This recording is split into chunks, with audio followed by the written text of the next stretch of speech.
자, 11월 전국 연합 학력 평가 고2 선생님이랑 같이 해설 강의 시작하도록 할게요. 우리 기말고사에 이 모의고사 나오는 거 알고 있죠? 그러니까 선생님이랑 같이 하는 이번 시간 열심히 1탄, 2탄, 3탄 온라인 클래스 기간에 하는 거 빠지지 말고 열심히 해야 됩니다. 자, 1번 볼게요. 1번은 우리 항상 봤던 것처럼 사회문화 현상이랑 자연 현상의 일반적인 특징 비교하는 문제죠. 자, 기억 볼게요. 기억은 비누로 손 씻기를 강조한대. 누가 강조하고 있어요? 그치, 전문가들이 강조하고 있죠. 이와 같이 인간의 의지나 의도가 개입된 현상인 비누로 손을 씻는 것을 강조하는 이런 현상은 뭐야? 사회문화 현상이다라고 찾을 수 있죠. 자, 그럼 니은 볼게요. 계면활성제 성분이 바이러스의 바깥 지방층을 녹인대. 자, 이것은 인간의 의지와 의도와는 상관없이 항상 인과관계가 충족되는 자연현상의 특징이다라는 거 알 수 있죠. 자, 그러면은 기억은 사회문화현상, 니은은 자연현상인 것을 여러분들이 알아두고 같이 선지 볼게요. 기억과 같은 현상은 당위 법칙의 지배를 받는다. 맞지? 그치? 당위 법칙이 뭐야? 마땅할 당에 그러할 위 해가지고 우리가 마땅히 그러해야 한다라는 거죠. 따라서 인간의 가치 판단이 들어가 있는 그러한 법칙을 이야기를 합니다. 그래서 사회문화 현상에 적합한 특징이겠지. 그래서 1번은 맞는 선지가 되겠죠. 자, 2번 볼게요. 2번과 같은 니은 자연현상과 같은 현상은 확률의 원리가 아니라 뭐야? 확실성의 원리가 적용된다로 바꿔야겠죠. 자, 3번 기억과 같은 현상은 니은과 같은 현상과 달리 물가치적이다. 자, 그러면은 지금 물가치적인 게 사회문화 현상의 특징이 되어야 되겠죠. 그쵸? 자, 근데 사회문화 현상은 물가치적인 게 아니라 뭐야? 그치. 그 사회문화 현상 자체에 어떠한 사람들이 어떠한 가치를 갖고 있는지, 어떠한 판단을 갖고 있는지를 보고 중요시하는 가치 함축적인 그러한 특징을 갖는다라고 바꿔야겠죠? 4번 볼게요. 기억과 같은 현상은 니은과 같은 현상에 비해 인과관계가 분명하다라고 되어 있지. 자, 우리 사회문화 현상은 인과관계가 분명해요? 아니지. 분명한 건 자연현상이죠. 사회문화 현상은 어때? 그럴 수도 있고 인과관계가 즉 원인과 결과가 어떠한 원인이 가해지면 결과가 나타날 수도 있고 나타나지 않을 수도 있죠. 따라서 불분명하다로 바꿔야겠죠. 자, 5번 볼게요. 니은 자연현상과 같은 현상은 기억인 사회문화 같은 현상과 달리 경험적 자료로 연구가 가능하다라고 나와 있지. 자, 경험적 자료로 연구가 가능한 건 뭐지? 그치, 사회문화 현상이랑 자연현상 모두의 특징이죠. 자, 여러분 이거 5번 선지 우리 6월 학력평가에서도 똑같은 선지로 여러분들을 혼란스럽게 했었던 선지죠. 자, 이 선지 잘 기억해둬야겠죠. 자, 그럼 2번 보도록 할게. 자, 2번 문화 변동에 따른 문제에 대한 설명으로 가장 적절한 거래. 자, 우리가 지문 읽기 전에 우리 문화 변동에 따른 문제 기억나는 친구 있어요? 우리 세 가지의 문제가 나타났었죠. 첫 번째는 그치, 규범이 없어지거나 또는 약해지는 아노미 현상이 나타났고, 두 번째로는 물질 문화의 변동 속도를 비물질 문화의 변동 속도가 따라가지 못해서 생기는 문화 지체 현상. 세 번째 현상은 문화 변동에 따라서 사람들이 정체성에 혼란이 오는 정체성 혼란 현상이 있었죠. 자, 이 세 가지 중에 어떠한 것일지, 어떠한 것이 밑에 지문에서 나타나는 것일지 한번 보도록 할게요. 자, 밑에 지문을 읽어보면 스마트폰이 개발되고 다양한 기능이 추가되면서 스마트폰은 현대인에게 일상에서 없어서는 안 될 필수품이 되었대. 자, 그럼 여기서 이 스마트폰의 기술이나 아니면 어떠한 기능이 향상된 거죠. 자, 이것은 뭐야? 물질 문화라고 볼 수 있죠. 근데 물질 문화의 변동 속도가 지금 굉장히 빠르게 진행되고 있대.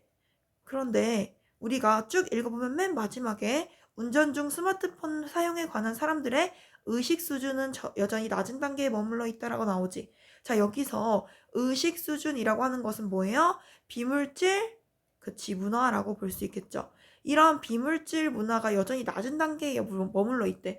자, 그럼 지금 여기서 스마트폰의 기술이나 아니면 기능인 물질 문화는 빠르게 변동되고 있는데 비물질 문화는 그 속도를 쫓아가지 못하고 느리게 변화를 하고 있어요.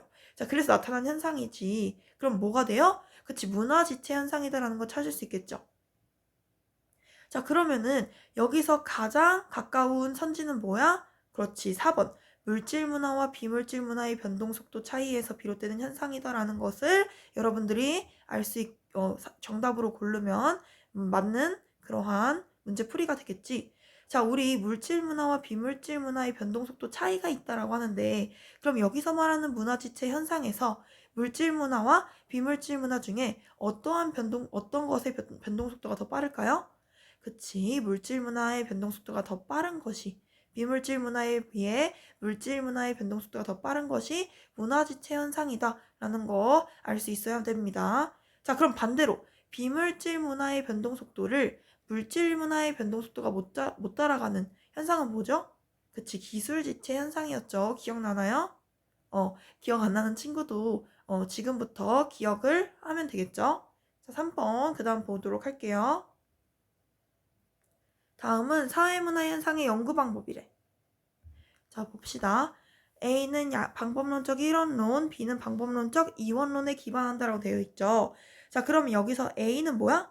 그치, 사회문화 현상이랑 자연현상의 연구 방법은 같다라고 보는 1원론이니까, 그치, 수치와 수량화를 통해서 볼 수 있다라고 보는 양적 연구 방법이다라고 찾을 수 있고, B는 방법론적 2원론, 즉 사회문화 현상과 자연현상을 연구하는 방법은 같지 않다라고 보는 질적 연구 방법이다라고 찾을 수 있겠죠. 자, 그럼 1번 선지 볼게요. A는 양적 연구 방법으로 고치고 B는 질적 연구 방법으로 고쳐야겠지. 그쵸? 자, 2번. 양적 연구에서는 연구자의 직관적 통찰이 주로 활용된다라고 나와 있는데, 직관적 통찰이라고 하는 것은 어떠한 현상을 연구하는 연구자가 자신의 경험이나 지식, 정보를 기반으로 그 현상을 이해할 수 있는 능력이에요. 그래서 그 현상을 이해하고 또 경험이나 지식을 통해서 그 현상을 자신이 파악할 수 있는 능력이 주로 활용되고 중요시되는 건 어떤 거야? 그렇죠. 질적 연구 방법이기 때문에 B로 고쳐야겠죠. 자, 3번. B는 변수간 관계에 대한 법칙 발견을 목적으로 한다라고 되어 있는데, 즉 질적 연구 방법은 변수간 관계에 대한 법칙 발견보다는 뭘 목적으로 해요? 그렇지. 사회문화 현상에 대한 심층적인 이해, 그 이면에 사람들의 동기라든지 왜 그러한 현상이 나타났는지에 대한 이유를 발견하는 것을 더 중요시하죠. 그래서 이해를 하려고 해요. 분석을 하려고 하는 것이 아니라. 그렇기 때문에 3번 선지는 B가 아니라 A로 바꿔야겠지? 자, 4번 봅시다. 가에는, 자, 우선 우리 선지 보면은 여기 선지를 보면 A는 B와 달리 가가 들어가죠. 그쵸? 자, 그러면은 A에 대한 설명, 즉 양적 연구 방법에 대한 설명이 가에 들어가야 되겠지. 자, 그런데 연구자와 연구 대상자 간 정서적 교감을 중시한다라는 것은 뭐예요? 연구자와 연구 대상자가 서로 상호작용을 통해서 또는 서로가 이해하고 정서적인 교감을 나누는 걸 중시한다라는 거야. 자, 이런 것들은 양적인 것보다는 뭐가 더 많이 필요해요? 그치. 우리 질적 연구 방법에서 가장 많이 사용하는 자료 수집 방법이 뭐가 있었지? 질문지법이 아니라 우리 그렇죠. 면접법이랑 참여 관찰법이었죠. 자, 그러면은 면접법이랑 참여 관찰법에서 우리가 자료 수집을 할 때 연구자가 아니라 연구 대상자 있지. 연구 대상자에게 어떠한 것을 해라 또는 어떠한 실험 처치를 하는 것이 아니라 그 사람의 이야기를 들어주고 또는 그 사람을 관찰하고 함께 생활하면서 정서적으로 교감을 굉장히 많이 나누는 그러한 자료 수집 방법이 우리가 질적 연구 방법에서 많이 쓰이는 자료 수집 방법이었지. 따라서 가에는 연구자와 연구 대상자 간 정서적 교감을 중시한다는 질적 연구 방법의 특징이 아니라 뭐가 들어가야 돼? 양적 연구 방법의 특징이 들어가야 옳겠죠? 따라서 4번은 질적 연구에 대한 특징이기 때문에 틀렸다 라고 보면 됩니다. 자, 5번 볼게요. 나에는 연구 대상자의 주관적 세계에 대한 이해를 중시한다가 들어갈 수 있다.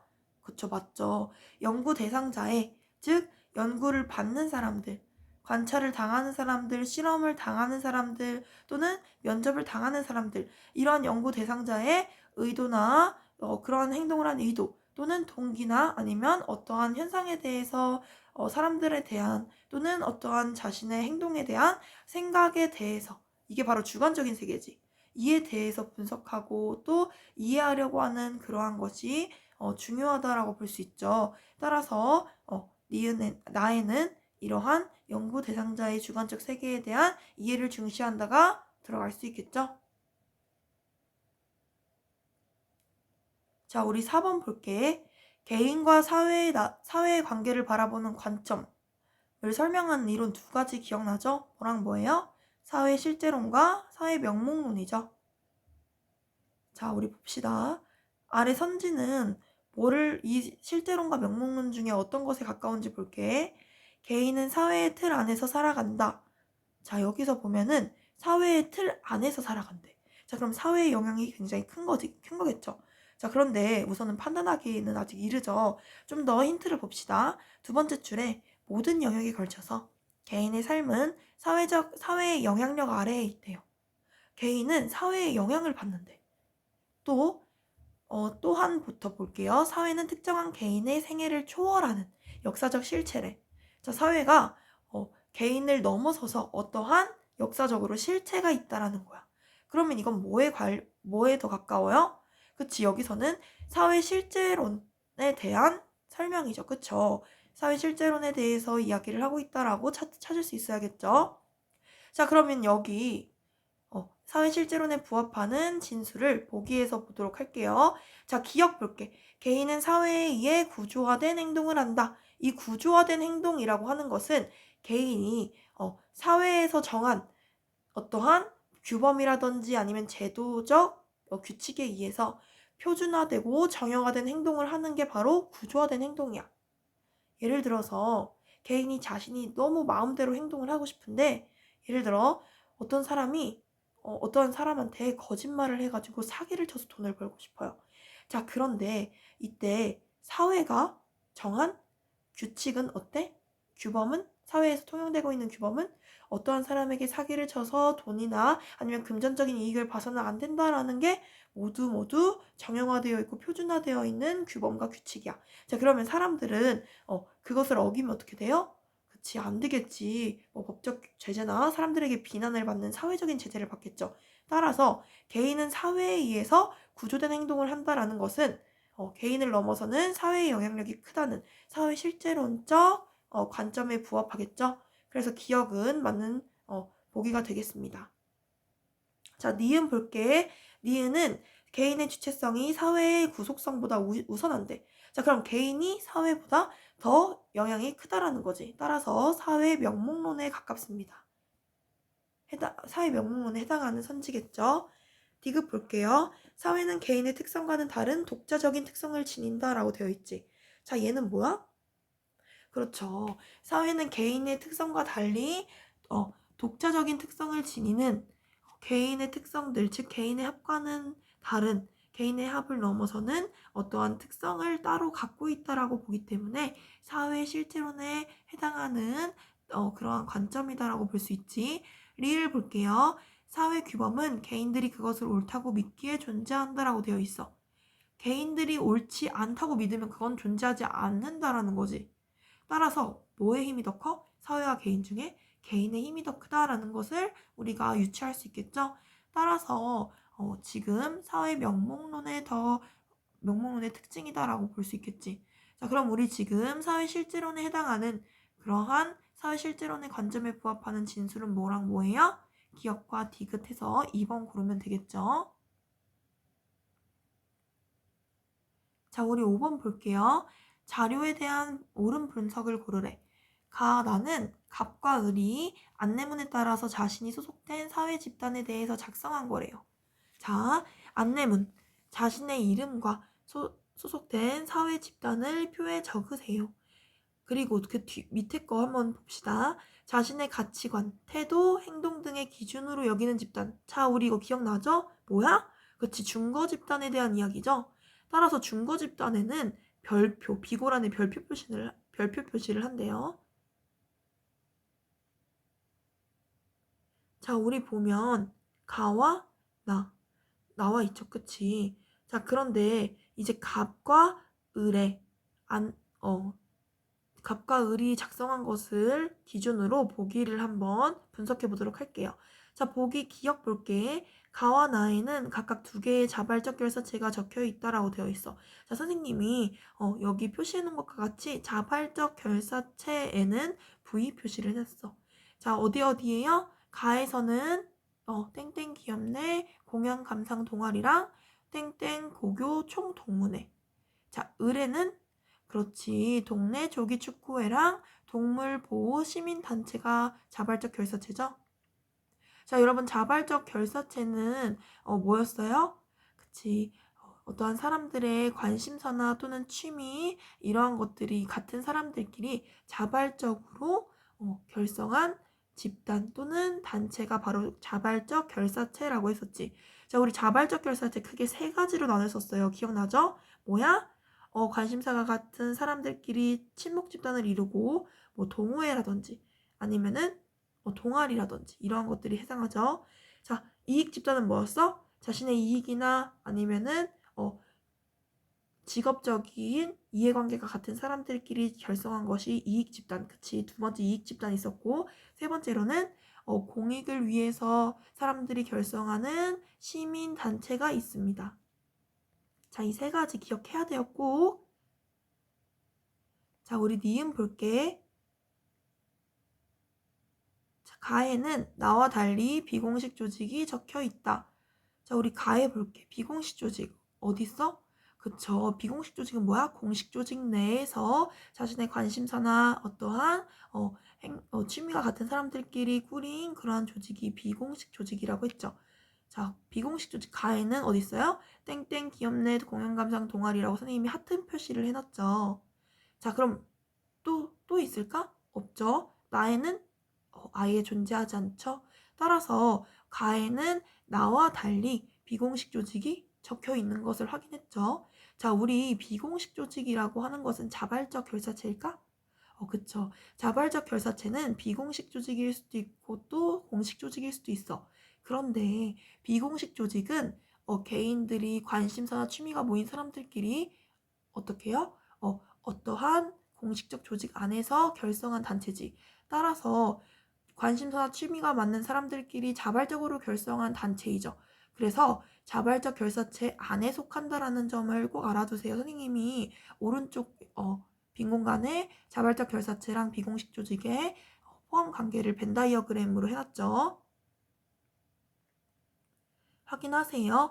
자, 디귿 볼게. 가에는 나보다 공동사회가 많이 적혀 있다. 공동사회는 선생님이 별표로 해놨어요. 공동사회는 뭐야? 결합 의지에 따라서 공동사회랑 우리 이익사회로 나눠졌던 거 기억나지? 그쵸? 결합 의지에 따라서 즉 내가 그것을 그 집단에 소속될 수 있는지를 선택할 수 있는지 없는지 여부를 바탕으로 구분 기준을 통해서 그것을 구분 기준으로 공동사회와 이익사회로 나눴었어. 자, 그런데 그럼 공동사회라고 하는 건 뭐예요? 그렇지. 우리가 선택하지 않아도 선택되어 있는 집단, 그리고 전인격적 인간관계를 맺는 집단, 뭐예요? 가족이 되겠죠. 가에도 가족, 나에도 가족, 이렇게 가족분이 없어요. 공동사회는 가와 나에. 자, 그럼 가에는 나보다가 아니라 뭐야? 둘 다 한 개로 공동사회는 개수가 같죠. 따라서 디귿 선지는 틀렸습니다. 자, 리을 볼게요. 나에는 가보다 작성자의 중거 집단이 많이 적혀 있다. 여기서 중거 집단의 별표, 검은 색깔 별표 표시를 하라고 했지. 자, 가에는 몇 개야? 3개. 나에는 2개죠. 그래서 여기서 우리가 안내문에 나와 있는 자신의 가치관, 태도, 행동 등의 기준으로 여기는 집단이 준거 집단이라는 것만 알아냈으면 리을은 굉장히 쉽게 풀을 수 있는 선지였죠. 자, 그래서 나에는 가보다 많은 것이 아니라 가가 더 세개로 나보다 준거 집단이 많이 적혀 있다라고 바꿔야겠죠. 따라서 답은 1번입니다. 자, 그리고 6번 볼게. 자, 6번에는 우선은 기역에서 비읍까지 우리가 이렇게 조그맣게 나와 있는 것은 보기를 바로 보면 되겠죠. 기역 볼게요. 기역과 니은은 모두 공식적 사회화 기관이다라고 되어 있지. 자, 우리 공식적 사회화 기관과 비공식적 사회화 기관 나누는 기준 기억나요? 그렇지. 우리가 사회화가 뭐야? 교육을 하고 또 그 사회에 있는 사회 구성원이 되기 위해 적응해가는 과정이죠. 교육되어가는 과정. 자, 그런데 이러한 사회화를 목표로 하는지 목적으로 하는지 아닌지에 따라서 사회화를 목적으로 하는 게 공식적 사회화 기관이었고, 사회화를 목적으로 하지 않고 다른 것을 목적으로 1차적인 목적으로 추구하지만 그 어떠한 기관에서 또는 기관에서의 과정 또는 기관에서 어떤 것을 배우거나 아니면 기관에서 행동하는 사람들의 상호작용의 과정에서 사회화가 이루어지는 게 바로 비공식적 사회화 기관이라고 했어. 자, 그런데 여기서 공식적 사회화 기관을 찾아야겠죠.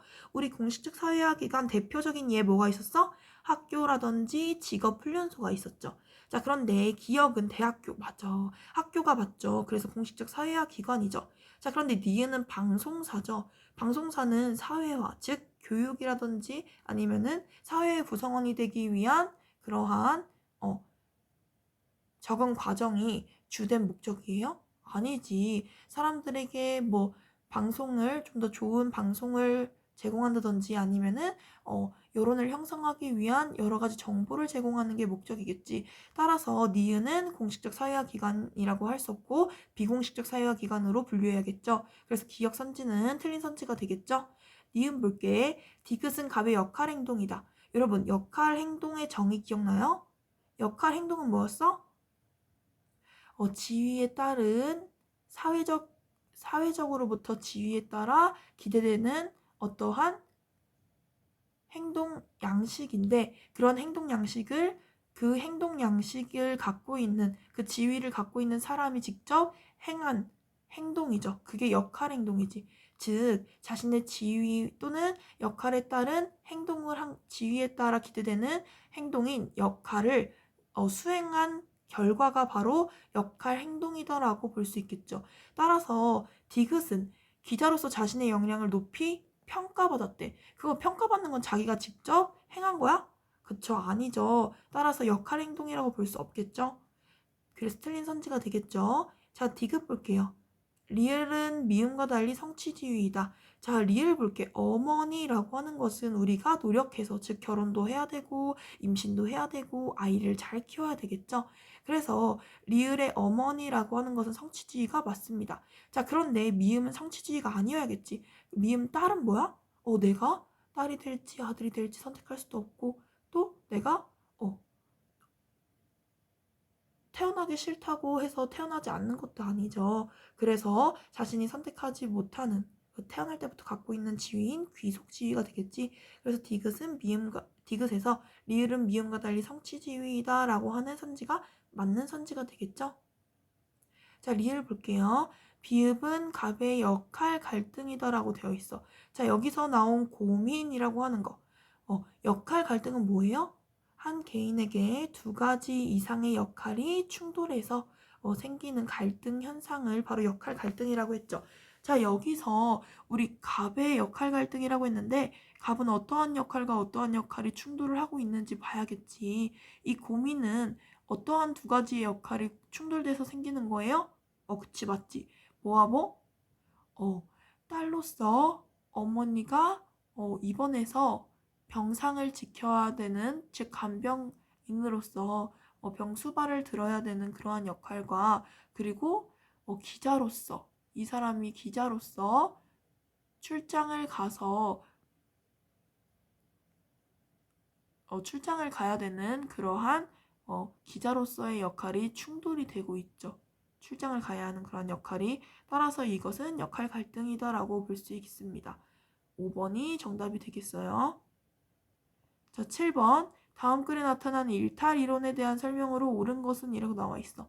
우리 일탈 이론 여러 가지 기억나죠? 자, 그 중에서 어떤 이론들에 해당하는지 한번 보도록 할게. 우리 일탈 이론은 크게 네 가지로 나눴죠. 뭐였지? 버튼의 아노미, 뒤르켐의 아노미, 차별적 교제 이론, 낙인 이론이 있었죠. 자, 그리고 선생님이 시험에는 많이 나오지 않지만 그래도 우리가 내신에서 배웠던 거 하나 있었어. 뭐였어? 갈등 이론. 자, 그러면은 7번 선지 볼게요. 태어날 때부터 범죄인의 특성을 가지고 태어난 사람은 없다. 범죄 행위도 인간의 다른 사회적 행위들과 마찬가지로 사회화의 결과래. 즉 교육되고 배우는 거의 결과래요. 근데 즉 범죄 집단과 친밀하고 빈번하게 상호작용하면서 범죄의 기술이나 법을 어겨도 된다는 가치관 등을 학습했대. 그래서 범죄를 저지르게 된대요. 즉 범죄 집단 사람들이랑 상호작용하고 또 같이 함께하면서 범죄에 대한 어떠한 기술이라든지 또는 가치관 등을 학습했대. 이거 뭐야? 그치, 차별적 교제 이론이었죠. 자, 차별적 교제 이론에 대해서 해당하는 거 몇 번이에요? 그치, 일탈 행동이 일탈자와의 차별적인 접촉에서 비롯된다고 본다라는 3번 선지이죠. 자, 우리 1번은 그럼 뭐예요? 사회 구조적인 차원에서 거시적인 관점에서 설명하는 거? 아노미 이론이겠죠. 자, 2번 일탈 행동 자체보다 상호작용을 통한 낙인 과정에 주목하는 건 뭐야? 낙인 이론이겠죠. 4번 급격한 사회 변동에 따른 아노미 사태에서 일탈 행동이 발생한다고 설명하는 것은 아노미 이론이지. 자, 누구의 아노미 이론이야? 그치, 뒤르킴의 아노미 이론이겠죠. 자, 5번 문화적 목표와 제도적 수단 간의 괴리로 인해 일탈 행동이 발생한다고 설명하는 것은 그렇지, 머튼의 아노미 이론이다 라는 거 여러분들이 알아둘 수 있겠죠.